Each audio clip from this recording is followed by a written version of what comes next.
Hello student, हम लोग पढ़ रहे हैं ट्रांसपिरेशन। और ट्रांसपिरेशन के लास्ट क्लास में जो हमारा टॉपिक चल रहा था वो हम लोग पढ़ रहे थे स्टोमेटल ट्रांसपिरेशन के बारे में। हम लोगों ने स्टोमेटल और ट्रांसपिरेशन पढ़ लिया था। आज का अपना जो टॉपिक है वो है मैकेनिज्म ऑफ ट्रांसपिरेशन। क्या है अपना टॉपिक भाई? Mechanism of transpiration. Mechanism of transpiration Hindi में बोलते हैं वाष्पोत्सर्जन की क्रियाविधि। वाष्पोत्सर्जन की क्रियाविधि। तो वी ऑल नो दैट, जैसा कि हम लोगों ने लास्ट क्लास में डिस्कस किया था, वाष्पोत्सर्जन की क्रियाविधि को समझाने के लिए अनेक सिद्धांत दिए गए। आज हम फर्स्ट जो थ्योरी है उसके बारे में चर्चा करेंगे। जो फर्स्ट थ्योरी है वो है मांड शर्करा परिकल्पना। मांड शर्करा परिकल्पना, स्टार्च शुगर हाइपोथेसिस।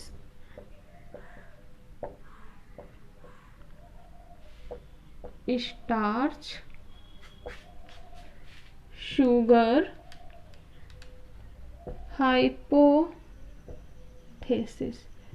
सबसे पहले हम लोग जान लेते हैं क्या होता है स्टार्च शुगर हाइपोथेसिस। तो स्टार्च शुगर हाइपोथेसिस के बारे में सबसे पहले बताया 1923 में जेडी सायरे ने। किसने बताया भाई? 1923 में जेडी शायरे। ठीक है, इन्होंने प्रस्तुत की। इन्होंने क्या बताया कि दिन के समय क्या होता है? हम लोग जानते हैं कि ट्रांसपिरेशन की जो मुख्य क्रिया होती है वो किसके द्वारा होती है भाई? स्टोमेटा के द्वारा होती है। तो दिन के समय क्या होता है कि जो पत्तियां होती हैं उनमें CO2 की कमी आ जाती है। क्या आ जाती है? CO2 की कमी। बहुत इजी है, आप लोग बहुत इजी वे में समझ सकते हैं। क्या आ रहा है? CO2 की कमी आ रही है। CO2 की कमी आ जाने से जो पत्तियां होती है उसका pH जो होता है वो बढ़ जाता है। किसकी कमी आई? ध्यान से सुनना। CO2 की कमी होती है जिसके कारण जो pH का मान होता है वो बढ़ जाता है। अब क्या होता है? जैसे ही pH का मान बढ़ जाता है तो बढ़ी हुई pH एक्टिव कर देती है फॉस्फोराइलेज एंजाइम को। किसको सक्रिय कर देती है भाई? फॉस्फोराइलेज एंजाइम को सक्रिय कर देती है।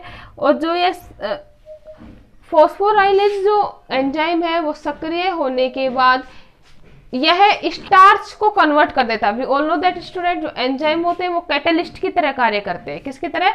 उत्प्रेरक की तरह कार्य करते हैं। तो यह जो स्टार्च होता है उसको परिवर्तित कर देता है ग्लूकोज 1 फॉस्फेट में। किसमें परिवर्तित कर दिया भाई? Glucose 1 phosphate. हम लोग देख लेते हैं लिख के।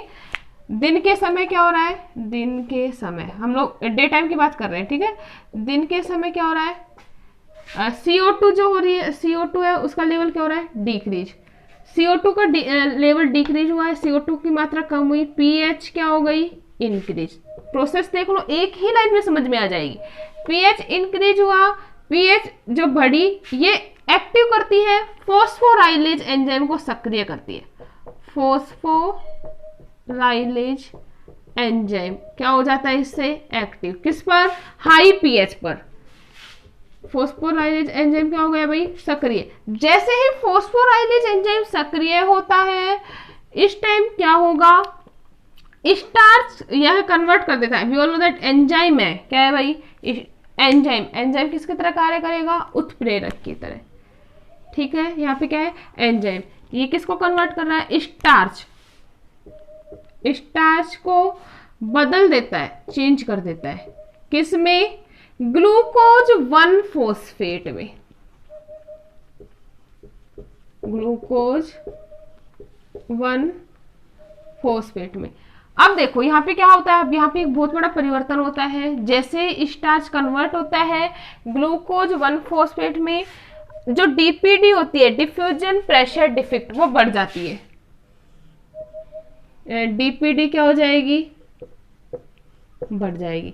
जैसे ही डिफ्यूजन प्रेशर डिफेक्ट बढ़ती है, मतलब विसरण की जो दर हो रही है, विसरण न्यूनता दर बढ़ रही है, स्टोमेटा जो होते हैं वो जो गार्ड सेल होती है वो आ जाती है सक्रिय अवस्था में। किस में आ जाएगी भाई? सक्रिय अवस्था में। सक्रिय अवस्था का जो मतलब होता है वो क्या होगा कि ये जो गार्ड सेल्स होती हैं वो क्या हो जाएंगी? एक्टिव हो जाएंगी, ठीक है। और एक्टिव हो जाने से जो रंध्र होंगे वो क्या हो जाएंगे?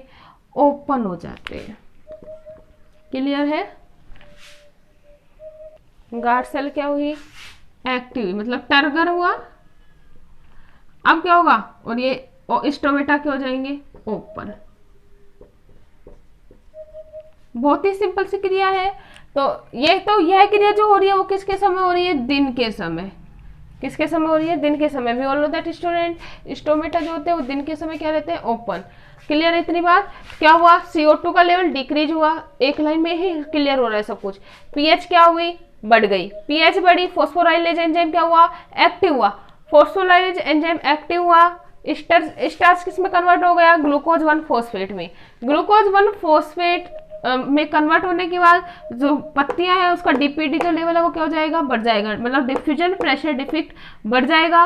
गार्ड सेल है उसमें क्या लगेगा? टर्गर प्रेशर लगेगा, स्फीत अवस्था में आएगी। स्टोमेटा क्या हो जाएंगे? ओपन। क्लियर है? ये हम लोग क्या पढ़ रहे हैं?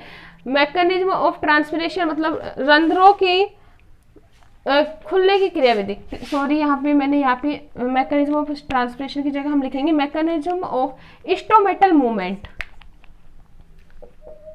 स्टोमेटल मूवमेंट या रंध्रों की हिंदी में क्या बोलेंगे अपन इसको?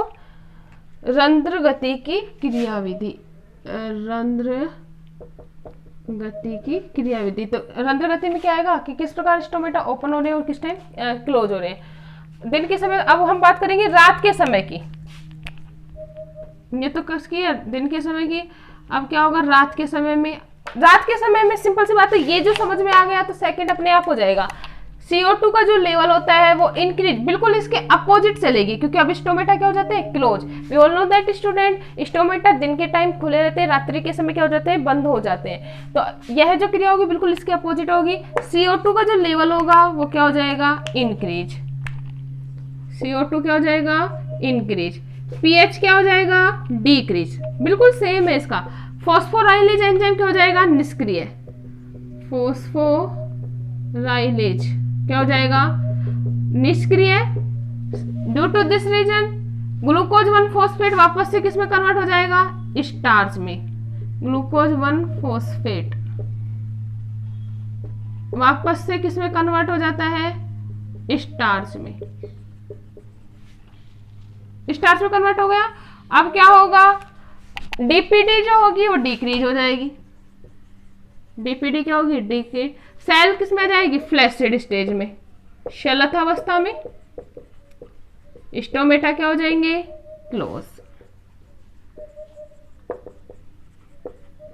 क्लियर है? तो ये थी हमारी मार्ड-शेरकर हाइपोथेसिस। इससे पहले लाइडे एक वैज्ञानिक थे, इन्होंने भी बताया था इस हाइपोथेसिस के बारे में। हम लोग बोल सकते हैं लाइड नामक वैज्ञानिक ने बताया था कि द्वार कोशिकाओं में स्टार्च उपस्थित होता है।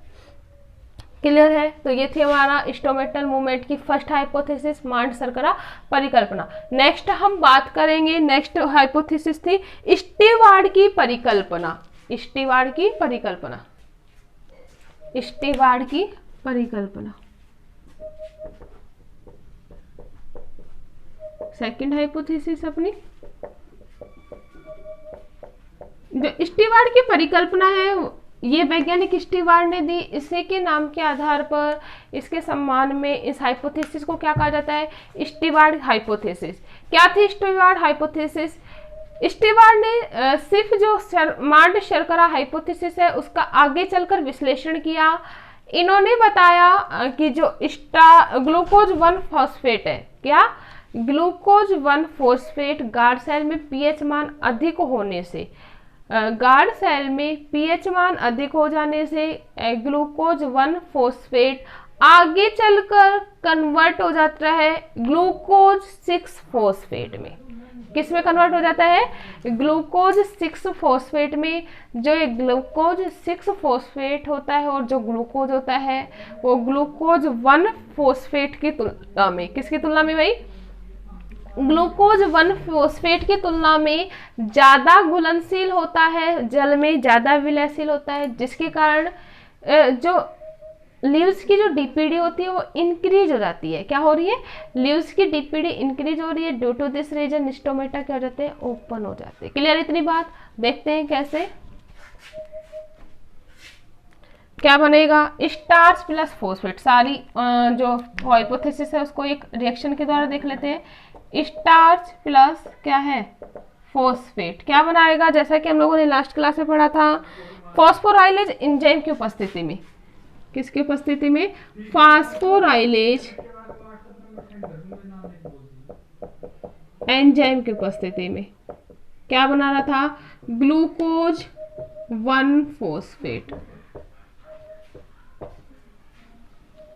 क्या बना रहा है भाई, ग्लूकोज 1 फॉस्फेट। अब ये क्या होगा, जो ग्लूकोज 1 फॉस्फेट है, ग्लूकोज 1 फॉस्फेट फॉस्फोग्लूटेज एंजाइम की उपस्थिति में कन्वर्ट हो जाता है phosphoglucomutase. We all know that student, as किसके पीछे लगता है, एंजाइम के पीछे। कन्वर्ट हो जाता है ग्लूकोज प्लस फॉस्फेट में, glucose plus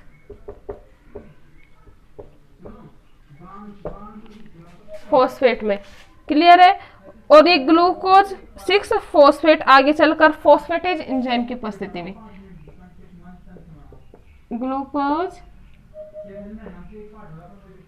6 phosphate phosphatase enzyme की उपस्थिति में ग्लूकोज प्लस फॉस्फेट में कन्वर्ट हो जाता है, फॉस्फेटेज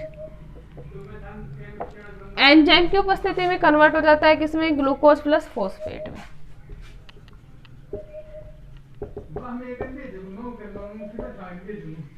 क्लियर है इतनी बात। अब क्या होगा,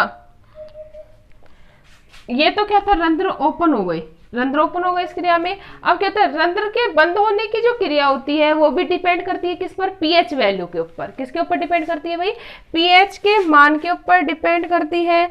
और इसके लिए क्या होगा, एटीपी की आवश्यकता होती है। अब क्या होगा, रंध्र के बंद होने, ग्लूकोज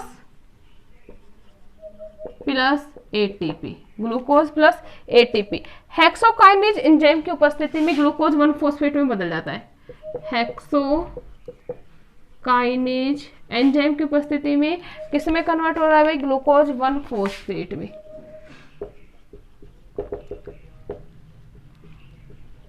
क्लियर है। नेक्स्ट अगर हम बात करें ग्लूकोज 1 फॉस्फेट फॉस्फोराइलेज एंजाइम की उपस्थिति में, ग्लूकोज 1 फॉस्फेट किसकी उपस्थिति में, फॉस्फोराइलेज एंजाइम की उपस्थिति में, फॉस्फोराइलेज एंजाइम की उपस्थिति में इस टाइम जो पीएच होती है वो हो जाती है 5.0, पीएच हो जाती है 5.0। ठीक है, किसमें, स्टार्च और फॉस्फेट में कन्वर्ट हो जाता है, स्टार्च प्लस फॉस्फेट। फॉस्फेट क्या है, इनऑर्गेनिक मैटर, इनऑर्गेनिक मैटर में क्या हो जाता है, कन्वर्ट हो जाता है। और स्टोमेटा क्या हो जाते हैं, क्लोज हो जाते हैं। क्लियर है। क्या हुआ, पीएच की मान क्या हुआ, घट गई। जैसा कि हम लोग जानते हैं जैसे पीएच बढ़ती है CO2 की मात्रा डिक्रीज होती है, फॉस्फोराइलेज एंजाइम एक्टिव होगा, ग्लूकोज 1 फॉस्फेट बनेगा, ग्लूकोज 1 फॉस्फेट आगे चलकर ग्लूकोज 6 फॉस्फेट बनाएगा। और ग्लूकोज 6 फॉस्फेट, ग्लूकोज और ग्लूकोज 6 फॉस्फेट क्या होता है, ज्यादा सोल्यूबल होता है इन वाटर। सेल होगी वो फ्लैसिड स्टेज में आ जाएगी, स्टोमेटा क्या हो जाएंगे, ओपन हो जाएंगे। रात्रि में क्या होगा, नाइट टाइम में ग्लूकोज 6 फॉस्फेट आगे चलकर वापस ग्लूकोज 1 फॉस्फेट में कन्वर्ट हो जाएगा। CO2 का लेवल होगा वो क्या हो जाएगा, इंक्रीज हो जाएगा। पीएच लेवल होगा वो डिक्रीज हो जाएगा। ठीक है, ग्लूकोज 6 फॉस्फेट वापस से ग्लूकोज 1 फॉस्फेट में कन्वर्ट हो जाता है।